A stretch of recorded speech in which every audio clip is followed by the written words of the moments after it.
The day I discovered that the Homestead Ridge Homeowners Association had somehow sold my 1,500 acres was the day I felt everything from disbelief to burning rage, because that land wasn't just an asset on a sheet of paper. It was my family's legacy, a place where my grandparents built their home, and where I had spent every summer learning about life and hard work. And yet there it was, in county records marked as transferred to a developer I had never met, without my consent, without notice, and without any lawful authority. It was a theft wrapped in paperwork, a betrayal that left me staring at the deed in shock and then clenching my fists in fury as I began to piece together how the HOA had claimed rights it never had, exploiting vague language, forged signatures, and manipulated documents to make it look like they had the right to parcel out land that wasn't theirs at all. I remember sitting at my kitchen table for hours, phone calls, attorneys blurring together, legal terms like quiet title action forgery, and concealed agreements floating through my mind as I realized this wasn't just a dispute over a fence or a landscaping rule. It was existential theft, and the HOA could get away with this. What was stopping them from doing it to anyone else? I wasn't alone in this feeling. Soon after I went public, neighbors from the community and beyond began sharing their own grievances. Stories of crippling fines over trivial things. Fines so outlandish some homeowners face losing their homes over leaves on a lawn or a misplaced Christmas light display, which has been reported as a growing problem with associations overstepping their authority and imposing excessive penalties without transparency or accountability. The sun plus one. And as more accounts poured in, it became clear that the Homestead Ridge HOA style of governance was part of a broader problem where powerful boards sometimes act with minimal oversight, enforce rules inconsistently, and in some cases mismanage funds or engage in questionable conduct, leaving homeowners frustrated and distrustful of the very organizations that were meant to protect their investments and community standards. Legalfix.com plus one. But I wasn't interested in just exposing the wrongdoing.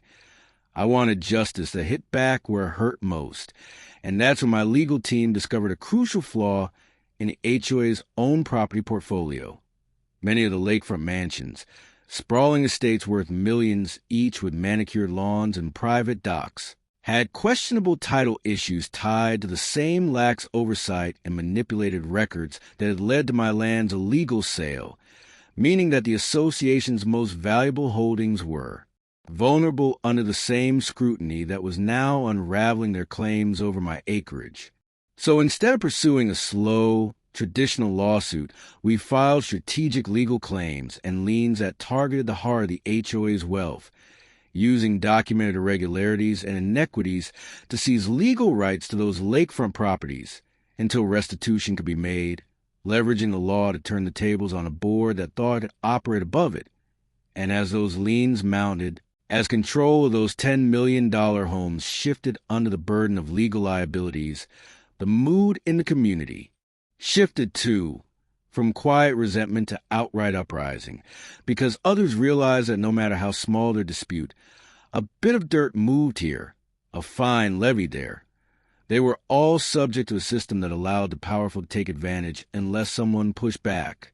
In countless board meetings that turned into public spectacles, in county hearings where neighbors filed complaints and demanded transparency, we saw the true unraveling of the myth that HOAs are always benign stewards of property value.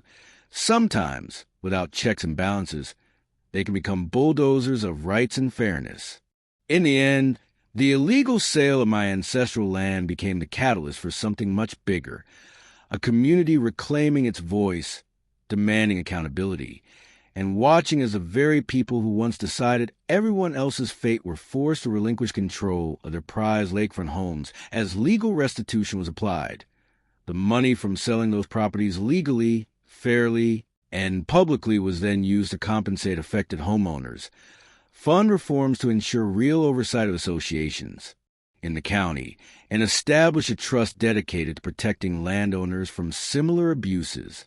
Looking back, I realized the story wasn't just about revenge or reclaiming property. It was a cautionary tale about understanding your rights, about how organizations meant to serve community can sometimes drift into self-interest, and how ordinary people, armed with the law and collective resolve, can push back against seemingly insurmountable power, turning a personal loss into a legal victory that resonated far beyond my own 1,500 acres.